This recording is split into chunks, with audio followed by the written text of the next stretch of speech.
सगळं स्वागत करतो तुमचं माझ्या नवीन व्हिडिओवरती। तर मित्रांनो, बऱ्याच दिवसांनी तुमच्या भेटीला आलोय। खूप कमी वेळ मिळतो मला, त्यामुळे मी जास्त व्हिडिओ बनवू शकत नाही। ऑलमोस्ट आता हे 3-4 महिन्यानंतर मी आज ही व्हिडिओ बनवतोय। तर तुम्ही माझ्या मागे बघत असाल, माझं हे जे नवीन घर आहे, आता त्याच्या बाजूला खळा बनवायचं काम चालू आहे। तर हे जो खळा आहे तो कसा बनतोय हे देखील मी तुम्हाला दाखवतो। पण आजचे व्हिडिओ थोडे इंटरेस्टिंग आहे, कारण आजच्या व्हिडिओमध्ये मी तुम्हाला माझ्या बाजूला हे जे काही नवीन घर तयार होतं आहे, हे माझे चुलत काका आहे अभिजित साटम आणि सचिन साटम यांचं घर हे उभं राहतं आहे। तर ह्या घराचं स्ट्रक्चर कसं आहे आणि हे नवीन घर, या घरासाठी लागणारा किती खर्च झाला आहे, ही सर्व इन्फॉर्मेशन मी तुम्हाला देणार आहे। सो व्हिडिओ इंटरेस्टिंग आहे, व्हिडिओ शेवटपर्यंत बघा। तर मित्रांनो, माझं हे नवीन घर तुम्ही पाहिलंच होतं आणि ह्या व्हिडिओला भरपूर व्ह्यूज येत आहेत, मला बरेच क्वेश्चन्स येतात, कारण त्या व्हिडिओमध्ये मी किती खर्च एक्झॅक्ट झाला हे मी सांगितलं नव्हतं। तर या व्हिडिओमध्ये मी तुम्हाला सांगतो, या घराला साधारण 20 ते 25 लाख खर्च झाला। आणि आत्ता या घराच्या बाहेर तुम्ही बघू शकत असाल, हा बघा, हे मस्त आम्ही एक खळा बनवतोय आणि एक खळ्याचं काम चालू आहे। आणि माझ्या मागे तुम्ही बघत असाल, हे आता नवीन घर जे तयार होतं आहे, हे माझे काकांचं आहे, चुलत काकांचं। आणि ते घर कसं आहे आणि या घराचं स्ट्रक्चर कसं आहे आणि या घरामध्ये काय चेंजेस आहेत, किती बाय किती स्क्वेअर फीट घर आहे आणि यासाठी लागणारा सर्व खर्च किती झाला, ह्याची सर्व इन्फॉर्मेशन तुम्हाला या व्हिडिओमध्ये देणार आहे। तर चला लगेच वेळ न घालवता जाऊया आणि बघूया हे घर कसं तयार झालं आहे। तर मित्रांनो, मी आलो आहे कोकणात माझ्या गावी आणि तुम्ही बघत असाल, हे माझं जुनं घर। या जुन्या घराची व्हिडिओ तुम्ही पाहिली असेल आणि आपल्या चॅनलवर जर कोणी नवीन असेल तर त्याची, या घराची जी लिंक आहे ती मी डिस्क्रिप्शन बॉक्समध्ये देतो, जेणेकरून तुम्हाला ते घर, जे जुनं घर आहे ते कशा पद्धतीचं आहे, आमचं कसं होतं, त्याची पूर्ण व्हिडिओ तुम्हाला त्याच्यामध्ये बघायला मिळेल। हे आमचं नवीन घर तयार झालं होतं, या नवीन घराची व्हिडिओ देखील मी केली होती। जेव्हा हे घर तयार होत होतं तेव्हाची व्हिडिओ आणि घर पूर्ण झाल्यानंतरची व्हिडिओ, ही पूर्ण व्हिडिओ तुम्हाला यूट्यूबवर बघायला मिळेल, त्याची लिंक देखील मी डिस्क्रिप्शन बॉक्समध्ये देतोच। आणि आता हे सध्या नवीन घर उभं राहिलेलं आहे आणि ह्याचं थोडंफार बांधकाम झालेलं आहे, ऑलमोस्ट एक 90% झालेलं आहे, थोडंच बाकी आहे। पण आता हे घर कसं उभं राहिलं, किती स्क्वेअर फूटमध्ये आहे, हे सर्व मी तुम्हाला इन्फॉर्मेशन देतो। तर चला मित्रांनो, जरा पण वेळ न घालवता आपण हे घर कसं तयार झालं, याच्यासाठी किती खर्च झाला आणि किती चिरे कौलं, सर्व काही इन्फॉर्मेशन आपल्याला आता मिळणार आहेत। ही इन्फॉर्मेशन देणार आहेत, आपल्यासोबत आहेत कॉन्ट्रॅक्टर काका। आणि काय तुमचं नाव? प्रवीण बळीराम दळवी। अच्छा, दळवी काका आपल्याला पूर्ण माहिती देतील या घराबद्दल, किती खर्च काय झाला वगैरे। पण आधी आपण घर बघून घेऊ। दळवी काका, दाखवा आम्हाला पहिलं, हा किती टोटल एरियामध्ये हे केलं? हे टोटल 4 गुंठ्यामध्ये आहे। हे घर पूर्ण 4 गुंठ्यामध्ये? 4 गुंठ्यामध्ये कंपाऊंड आहे। कंपाऊंड आहे। घर जवळजवळ 2.5 गुंठ्यामध्ये आहे। 2.5 गुंठ्यामध्ये? अच्छा।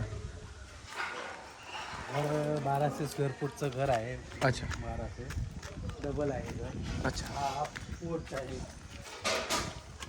हा पोर्च काम चालू आहे। पोर्चचं ह्याला काय म्हणतात? ह्याला पोर्च म्हणतात। पोर्च? अच्छा, पोर्च। अच्छा। हा हॉल आहे। मग आता हे जे घर बांधताना तुम्ही दिशा वगैरे बघितलं असेल, बरोबर? मग आता दिशामध्ये ही पूर्व दिशा, तर ही उत्तर दिशेला आपलं तोंड आहे घराचं, ही पूर्व दिशा, इथे पश्चिम, आणि हा तुम्हाला बघू शकता की हा उत्तरेला ह्याची फेसिंग आहे। पूर्वेकडनं हा उजेड येणार आहे आणि हा सरळ हॉलमध्ये। पुढे कसं काय बांधकाम याचं? पुढे हॉल झाला, दक्षिणेला किचन रूम आहे, दक्षिणेला किचन रूम आहे। अच्छा, हा किचन रूम, दक्षिणेला बरोबर किचन रूम आलेला आहे। बाहेरच्या साईडला जाण्यासाठी हा तुम्ही पाटलं बघू शकता, जिना आहे आणि हा वरती जायला जिना आहे। आपण जिना नंतर बघूया, आधी आपण बघूया आतमध्ये जे काही बेडरूम आहेत, ते बेडरूमचे कसं काय त्यांनी स्ट्रक्चर उभं केलेलं आहे। तुम्ही बघू शकता, या हॉलमधूनच हा डोर आहे आणि या हॉलमधनं एंटर केल्या लेफ्ट साईडला बेड आहे। हा इकडे एक बेडरूम,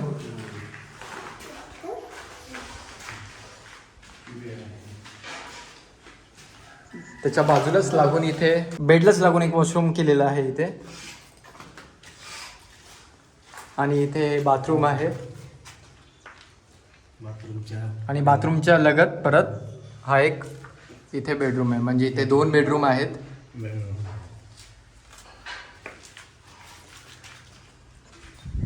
आता आपण जाऊया टेरेसकडे।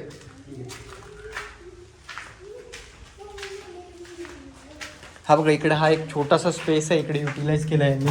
म्हणजे इथे जर काही तुम्हाला स्टोरेज वगैरे किंवा काही सामान ठेवायचं असेल तर तुम्ही इथे ठेवू शकता. त्यानंतर जाऊया आपण टेरेसकडे.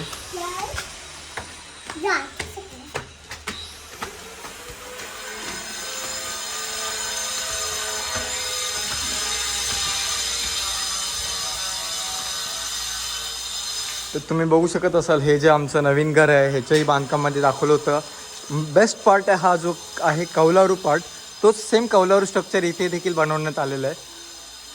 हा किती टेरेस आता हा आहे एरिया? हा 1200 स्क्वेअर फूट बरोबर तेवढाच 1200 ते 1300 म्हणजे जेवढा घराचा आहे तेवढा बरोबर इकडे तेवढा झालेला आहे. आणि तुम्ही बघू शकत असाल ह्याला कलर वगैरे केलेले आहे चांगले. म्हणजे हे लाकडाचे वाशे जुने आपण यूज करायचो, आता हे आहेत हे मेटलचे आहेत, लोखंडी आहेत, त्यामुळे आता हे गंजणार नाहीत. आणि कौलारू असल्यामुळे काही टेन्शन नाही येते. समोर तुम्ही बघू शकत असाल हा नजारा घरासमोर.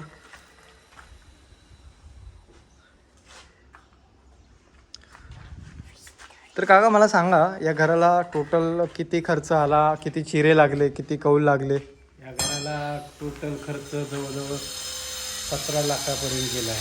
17 लाखापर्यंत खर्च 17 लागला. लाखापर्यंत खालचा भाग.